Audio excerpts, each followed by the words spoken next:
ओम शांति। 2 जुलाई 2022। मीठे प्यारे बाबा के आज के मधुर महावाक्य। बाबा कहते, मीठे बच्चे, माया के प्रभाव से बचने के लिए तुम घड़ी घड़ी अपने सच्चे प्रीतम को याद करो। प्रीतम आया है तुम सब प्रीतमाओं को अपने साथ वापस घर ले चलने। प्रश्न है, कौन सा राज जानने के कारण तुम बच्चे शांति व सुख मांगते नहीं हो? उत्तर, तुम ड्रामा के राज को जानते हो। तुम्हें पता है कि ये नाटक पूरा होगा। हम पहले शांति में जाएंगे, फिर सुख में आएंगे। इसलिए तुम शांति व सुख मांगते नहीं, अपने शांत स्वरूप में स्थित होते हो। मनुष्य तो अपने स्वधर्म को भी नहीं जानते और ड्रामा के राज को भी नहीं जानते, इसलिए कहते हैं मेरे मन को शांति दो। अब शांति तो वास्तव में आत्मा को चाहिए, ना कि मन को। गीत प्रीतम आन मिलो। ओम शांति। जैसे शास्त्रों में कोई कोई बात समझ में आती है, उसमें भी गीता में कोई कोई बात ठीक राइट है, वैसे गीतों में भी है। अब प्रीतम अक्षर तो ठीक कहा है, परंतु जियरा बुलावे, जियरा शरीर तो बुलाते नहीं, जीव में रहने वाली आत्मा बुलाती है, क्योंकि आत्मा ही दुखी है। पतित आत्मा कहा जाता है ना। आत्मा में ही खाद पड़ती है, आत्मा ही सतो प्रधान, आत्मा ही तमो प्रधान बनती है। सच्चा सोना ही फिर झूठा बनता है। ऐसे कभी नहीं समझना कि आत्मा निर्लेप है। मनुष्य समझते हैं आत्मा ही परमात्मा है, इसलिए निर्लेप कह देते हैं। बहुत मूंझे हुए हैं। ये किसकी मत है? रावण की मत।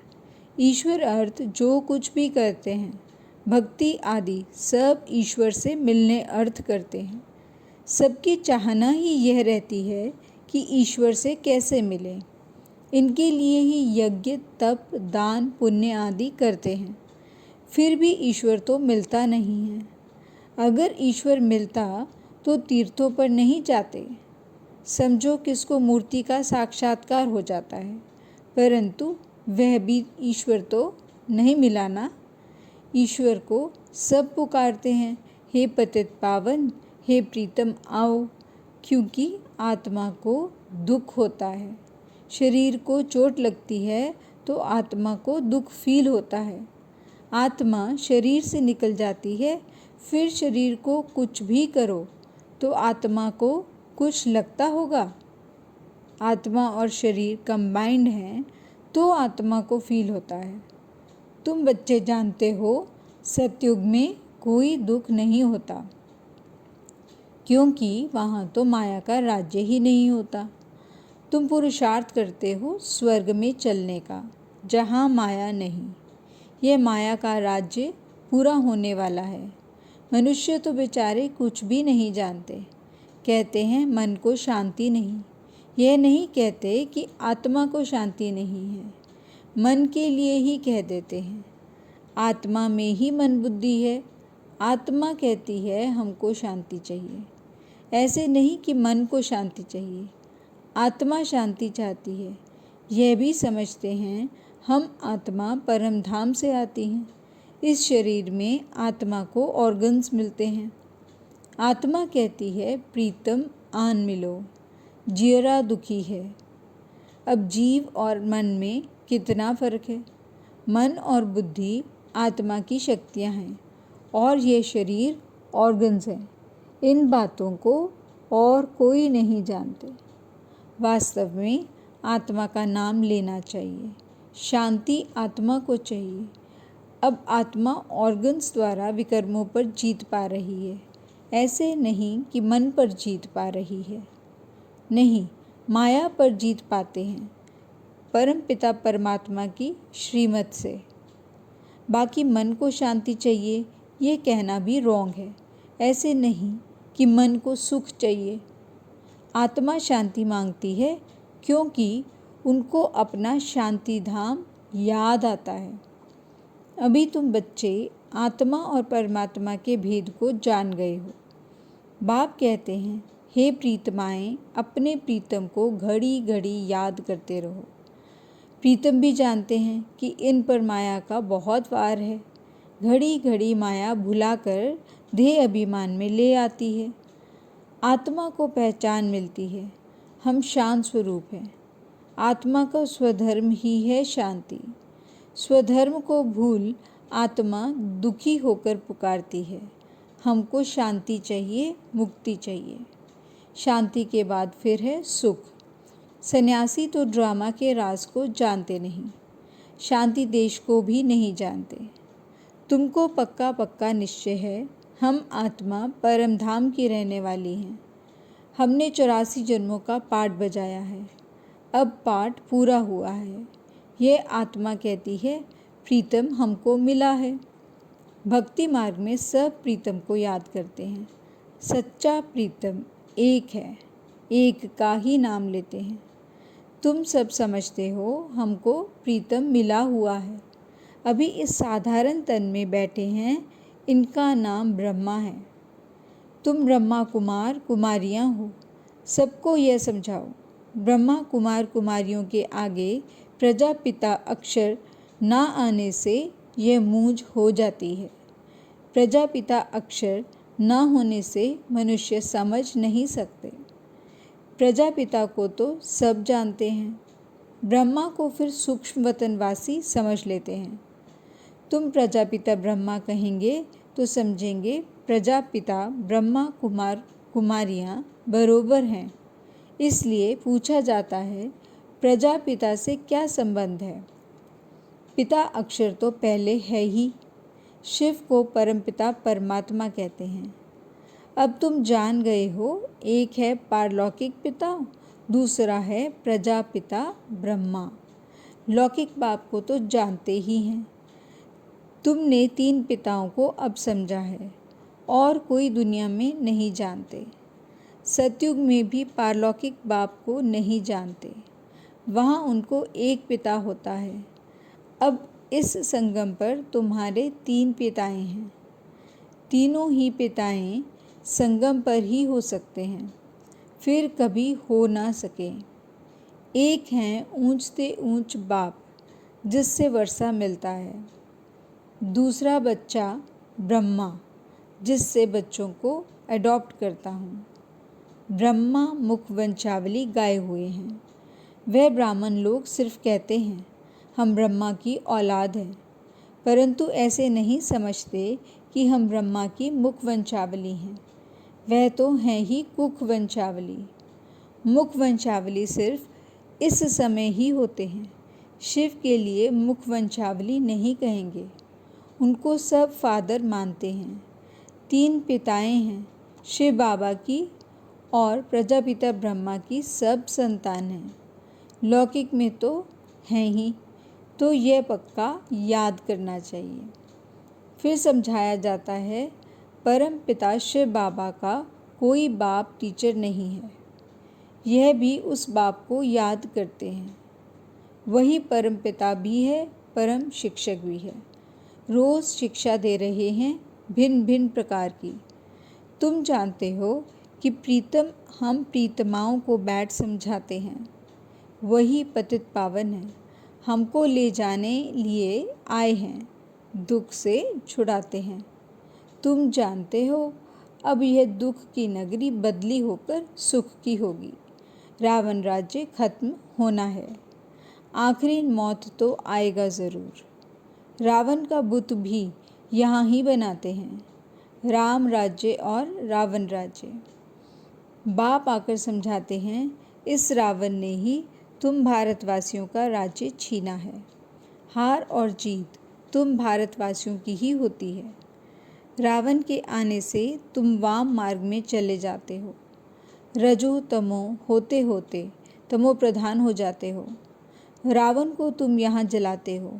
बरोबर रावण राज्य है, बाकी सीता आदि को चुराने की कोई बात ही नहीं है। राम भगवान को ही कहा जाता है। तुम्हारी बुद्धि वहाँ चली जाती है और कोई की बुद्धि में यह बातें हैं नहीं। बाप ही आकर पारस बुद्धि बनाते हैं। बरोबर नाम ही रखा जाता है पारसनाथ। वहाँ भी विष्णु के ही 2 रूप हैं। कितनी गुंजाइश है समझने की। बाप बैठ डिटेल में समझाते हैं।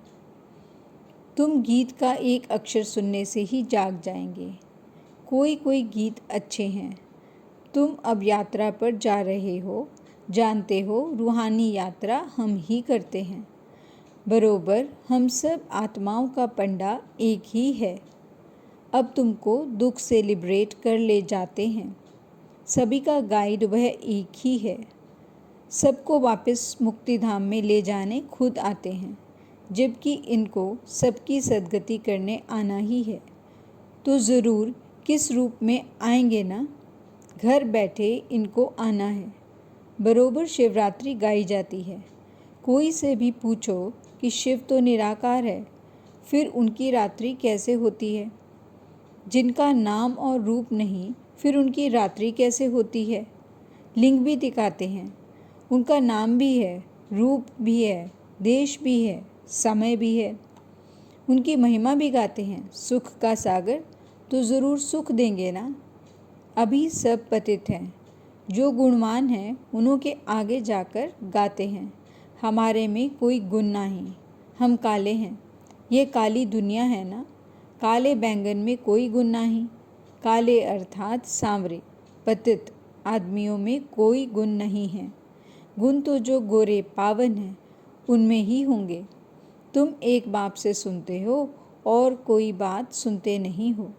1-2 को यही ज्ञान की पॉइंट्स सुनाओ, रिपीट कराओ। यहाँ जो सुख तुमको मिलता है, यहाँ जो धारणा होती है, वह बहुत अच्छी है। हॉस्टल में थोड़े दिन के लिए आते हो, कोई 4 दिन, कोई 6-8 दिन के लिए आते हैं। वह बैठ बाप से सुनते रहते हैं। यह निश्चय हो जाए कि हम माता पिता के साथ घर में बैठे हैं। यह ईश्वरीय घर है। दर कहो व घर कहो, बात एक ही है। दर में आया तो घर में भी आया, दर से अंदर घर में आया। तो यहाँ ईश्वरीय घर है, भाई बहन है, इसलिए इनको इंद्रप्रस्थ भी कहते हैं। यह ज्ञान सब्ज परियां हैं, नंबरवार नाम रख दिया है। यह है शिव बाबा की दरबार। यहाँ से तुम बाहर जाते हो तो तुम्हारी अवस्था में रात दिन का फ़र्क पड़ जाता है। सर्विस पर जाने वालों की बुद्धि में यह रहता है कि सर्विस करें। ड्रामा चक्र को भी समझाना बहुत सहज है। हम अब तैयारी कर रहे हैं। बाबा हमें लेने के लिए आए हैं। बैगेज तैयार करना है। बाप को पुराना कखपन देते हैं। बाबा बदले में सब सोना देते हैं। ज्ञान मानसरोवर में तुम डुबकी लगाते हो। यह है पढ़ाई की बात, जिससे तुम स्वर्ग की परी बन जाते हो। बाकी परी और कोई चीज़ नहीं, पंख आदि नहीं है। वहाँ के महल जेवर आदि कैसे अच्छे होंगे। अभी माया ने पंख तोड़ डाले हैं, उड़ नहीं सकते हैं। यह समझने की बात है। समझाया जाता है आत्मा जैसे रॉकेट है। रॉकेट ऊपर में जाते हैं तो समझते हैं खुदा के नज़दीक जाते हैं। अब खुदा वहाँ कोई बैठा है क्या। यह सारी पलटन आत्माओं की जाती है। बुद्धि में आना चाहिए बाबा हमारा पंडा है, ढेर की ढेर आत्माओं को ले जाते हैं। बाप कहते हैं मेरा काम ही यह है। मैं सहज राजयोग और ज्ञान सिखलाता हूँ। मैं नॉलेजफुल हूँ। मैं आता तो हूँ ना। इनमें बैठ तुमको अपना परिचय देता हूँ। जैसे तुम्हारी आत्मा में 84 जन्मों का पाठ है, तो मेरे में भी पाठ है, जो मैं रिपीट करता हूँ। तुम्हारा पाठ जास्ती है। मैं तो आधा कल्प के लिए वानप्रस्थ में बैठ जाता हूँ।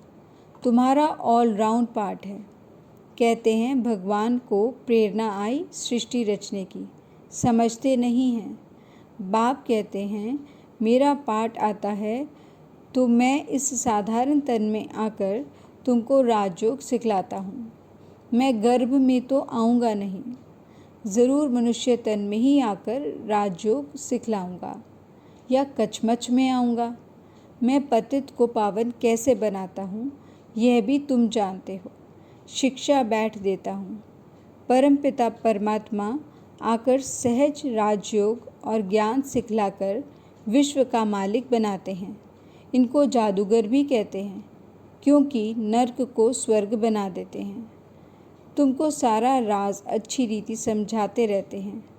सृष्टि का विनाश कैसे होगा, ये आपस में कैसे लड़ेंगे, रक्त की नदियाँ कैसे बहेंगी, फिर दूध घी की नदियाँ बहेंगी, ये बाप बैठ समझाते हैं। पांडव लड़ते हैं क्या?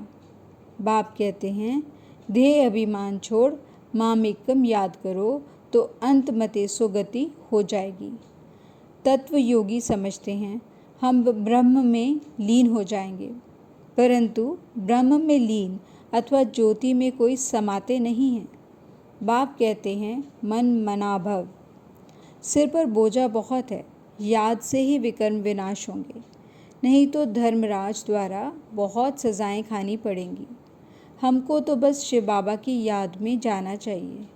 अगर बहुत समय से याद नहीं करेंगे तो पिछाड़ी में वह अवस्था नहीं रहेगी। बहुत सन्यासी लोग भी ऐसे बैठे बैठे जाते हैं। भक्तों की महिमा भी कोई कम नहीं है, फिर भी पुनर्जन्म तो सबको लेना ही है। अब बाप कहते हैं हम सब आत्माओं को साथ ले जाऊंगा।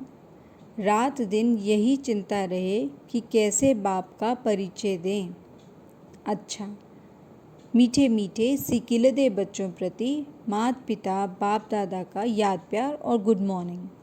रूहानी बाप की रूहानी बच्चों को नमस्ते। धारणा के लिए मुख्य सार।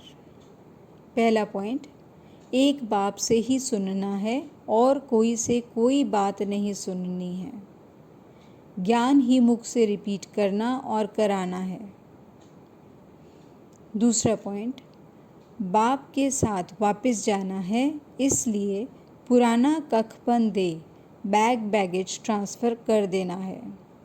सबको बाप का परिचय मिल जाए, इसी एक चिंता में रहना है। वरदान, सदा सर्व प्राप्तियों की स्मृति द्वारा मांगने के संस्कारों से मुक्त रहने वाले संपन्न व भरपूर भव। एक भरपूरता बाहर की होती है, स्थूल वस्तुओं से, स्थूल साधनों से भरपूर, लेकिन दूसरी होती है मन की भरपूरता।